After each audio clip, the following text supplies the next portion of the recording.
Olá, paz e bem. Estamos aqui no Fé e Razão para falar de um livro, né? Aqui a gente fala de diversas coisas. E eu escolhi o primeiro livro para falar aqui de Tenda dos Milagres, que é o meu livro preferido de Jorge Amado, tá? E dizem que era o livro preferido de Jorge Amado também, né? E eu tenho um carinho muito grande por Jorge Amado. Eu acho ele um baita escritor brasileiro. Tem gente que torce aí o nariz para Jorge Amado, que ele era comunista. Eu falo, azar o seu, você está perdendo uma obra literária fantástica.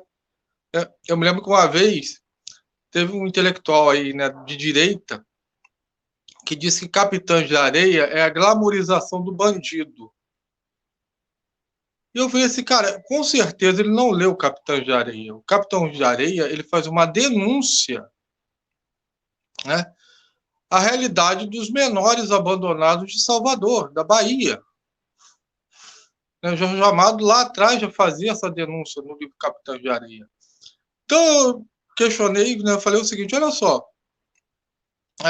você critica o livro Capitães de Areia porque são meninos pobres que vivem de furto, tá? Mas no final do livro cada um toma o seu rumo. Um até vira padre, que é o Pirulito.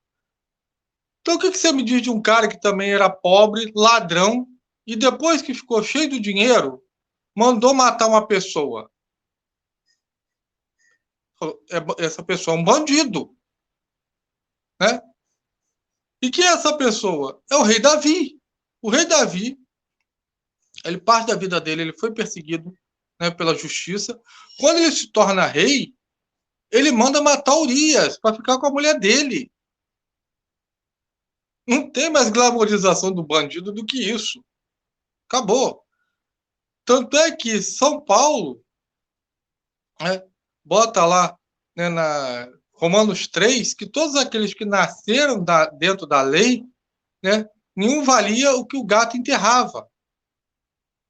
Tá, ele não falou com essas palavras, mas está lá, todos pecaram, aqueles que nasceram diante da lei. Tem alguns desavisados que querem botar aqueles que nasceram dentro da graça, né? Mas é porque realmente não lê nada de Bíblia e pula a parte, né, que lhes convém no próprio texto, né, de Romanos 3:23. Mas, tirando esse detalhe técnico, o que trata do livro? O livro, Tenda dos Milagres, ele começa com um prêmio Nobel estrangeiro vindo aqui querer saber sobre Pedro Arcanjo. Pedro Arcanjo foi um intelectual pobre, mulato, da Bahia, que escreveu livros e que era um ilustre desconhecido do Brasil. E como vem um estrangeiro aqui, né, para saber quem era Pedro Arcanjo, no instante o povo brasileiro, né, começa a querer se interessar sobre Pedro Arcanjo. Pedro Arcanjo vira até marca de bebida, é político querendo, né, tirar sua casquinha de vantagem, até porque, coincidentemente, em 1968, fazia o centenário do nascimento de Pedro Arcanjo. Então o livro tem essa parte do jornalista que vem aqui, que ele se encanta pela Ana Mercedes, que é uma mulata muito voluntariosa, muito sensual. Os personagens de Jorge Amado são extremamente sensuais. E ela tem um cara lá, que eu esqueci o nome, desculpa aí, do repórter, né, que ele contrata o cara enquanto ele fica pegando a mulher do cara. Essa parte eu acho até meio chatinha, apesar do livro ser cheio de ironia, cheio de... O que me interessa mesmo é a outra história, que é de Pedro Arcanjo. Então, Pedro Arcanjo, ele é um cara, ele é um bedel, é um inspetor da escola de medicina, ele é mulato e ele é um cara muito instruído. Ele vai criando instrução é, a vida dele toda. Ele sabe falar inglês, sabe falar alemão, sabe falar francês, né? E ele tem, né, uma visão, né, que o problema de raças no Brasil é todo mundo se reconhecer que todo mundo aqui é miscigenado. Em oposição a ele, né, o grande vilão do livro é Nilo Argolo, né, que é baseado em Nina Rodrigues. Os personagens, tá? Pedro Arcanjo é baseado no Manuel Quirino, que foi uma pessoa que existiu mesmo, e o Nilo Argolo é no Nina Rodrigues. né? O Nilo Argolo, ele prega que a miscigenação é graça do Brasil, entendeu? Então, ele diz que para os negros irem para o interior, para Goiás, para o Mato Grosso, saírem dos centros urbanos, né, que ele tem um discurso completamente racista que existia na época, tá? O livro passa ali na década de 20, 30, vai até 47, 43, né? Que é quando Pedro Arcanjo morre. Então, Pedro Arcanjo nasce em 1868. Então, ele pega aquele período de escravidão, né? Então, há esse discurso do embranquecimento no Brasil, né? Inclusive, o Monteiro Lobato aderiu a esse discurso, né, do embranquecimento no Brasil. O Nino Rodrigues foi realmente um cara que levou isso aqui no Brasil. E, com contrapartida, né, o Manuel Quirino o rebateu, né, escrevendo alguns livros, assim como o Pedro Arcanjo escreve, né, 4 livros. O primeiro, observações que ele faz, né, sobre a vida do povo baiano e tal, e o Nilo Argolo rebate, né, porque ele é um médico, ele tem argumento. Então, o que o Pedro Arcanjo faz? Ele estuda mais, né, se aprofunda mais e começa a rebater o Nilo Argolo, até que o último livro que ele escreve, né, é sobre as famílias miscigenadas da Bahia, inclusive famílias ricas da Bahia. E aí é um escândalo. Ele, apesar dele provar isso, né, conseguir provar isso, inclusive até o Nilo Argolo, alerta de spoiler, é primo dele. Ele descobre que eles são primos, ele dedica o livro ao primo Nilo Argolo. E carambola, é negócio assim de louco, que aí ele é expulso, né, ele perde o emprego de bedel, morre pobre na sarjeta, mas defendendo sempre os ideais dele. Aliás, o livro começa, tá, com a morte de Pedro Arcanjo, eles discutindo, né, Hitler, né, que em 1943 era a guerra, e Hitler com aquelas ideias, né, de raça superior, e o Pedro Arcanjo falando que isso é imbecilidade. E eu acho assim que ele é muito atual, né, o livro. Aliás, só um detalhe técnico: o nome Tenda dos Milagres é por causa da tipografia onde são os livros do Pedro Arcanjo. É o nome da tipografia.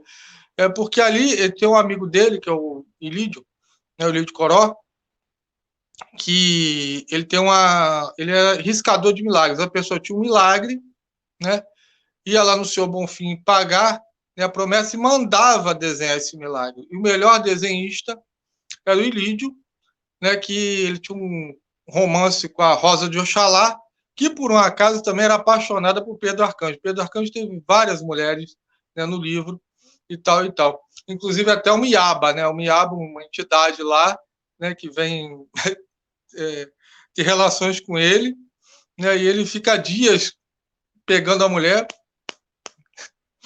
e consegue vencer a Iaba lá, né, com a ajuda lá dos orixás, que também é uma coisa muito presente nesse livro, né? É a relação do candomblé, né, representado por Majé Bassan, e o próprio Pedro Arcanjo, né, frequenta e tal. O Pedro Arcanjo ali, ele tem até que é aquela coisa, eu acho que ele é até um alter ego do Jorge Amado, né, porque o Pedro Arcanjo ele não chega a um ponto ele não acreditar muito naquilo, mas ele frequenta pela curiosidade cultural, né? Então, o que acontece? Né? Vamos a detalhes desse livro, né? Tem o Tadeu, né, que é afilhado de Pedro Arcanjo, que também se apaixona por uma moça branca, e é né, também é uma briga por causa disso, que a família dela é rica. Tem vários detalhes ali no livro, né? Aliás, eu falo para vocês, se você viu o filme ou viu o seriado que passou na Globo em 85, olha, tem muita coisa ali no seriado que os caras inventaram, Por exemplo, Ana Mercedes, né, não jamais se encontrou com Pedro Arcanjo. Isso não existe no livro, né? Só para você ter um detalhe técnico aí, né? E tal e tal. Mas, voltando aqui ao livro, eu acho assim que continua muito atual Tenda dos Milagres, tá? Você vê que a gente tem um político que vai e diz que os negros são amaldiçoados. Como é que pode um treco desse, né? Em pleno 2020 você tem um político que diz um treco desse fazendo deturpação da Bíblia.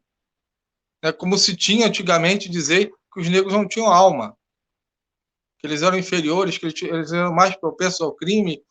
A perseguição, né, às matizes religiosas africanas, que tem até hoje, né, o pessoal aí, né, que se diz protestante e é traficante ao mesmo tempo, miliciano ao mesmo tempo, e vai lá, arrebenta os terreiros, né, do candomblé, que não é de macumba, macumba é outra coisa, tá?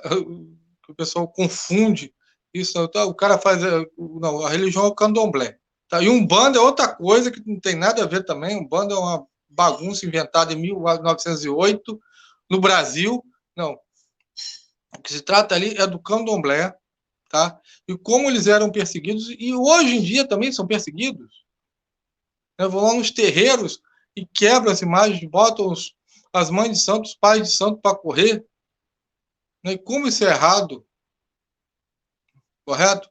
Eu acho até que se a gente conhecesse realmente a nossa história cristã, a gente jamais faria isso. Porque como a gente foi perseguido, eu acho que a gente não deve perseguir os outros. Mas cada um sabe de si, né? Então é um livro que eu recomendo que, cara, se você não leu, leia A Tenda dos Milagres. É muito bom. E depois leia o Capitão de Areia. Eu até achei engraçado outro dia, uma feminista dizendo que as mulheres retratadas em Tenda dos Milagres, né, não, ela não gostou, né, porque Pedro Arcanjo tem muitos filhos e, né, muitas mães solteiras, mas eu penso o seguinte, né, que não era ali o foco do Jorge Amado, as mulheres. Para isso ele tem Gabriela, tem Dona Flor e seus dois maridos, Tieta do Agreste, né, Teresa Batista. Então, o foco do Jorge Amado ali era o quê? Era a questão do racismo, da, da miscigenação brasileira, né, da religião de matriz africana, que permeia toda a obra de Jorge Amado, né? E, cara, e o Pedro Arcanjo, que é o personagem principal, né? Que eu acho a história do Pedro Arcanjo muito legal, né? Ele é o herói baiano, pode-se dizer até o herói brasileiro. Mas aí elegeram o Macunaíma, porque é preguiçoso, mas eu prefiro o Pedro Arcanjo com toda certeza, né? Que esta pessoa, esse personagem fabuloso, né? Que tem defeitos e qualidades e que, cara, vale a pena mesmo ler Tenda dos Milagres. Fica aí a dica para você que quer aproveitar o feriadão e ter um bom livro para ler, tá? Então, paz e bem para todo mundo e até a próxima. Amém.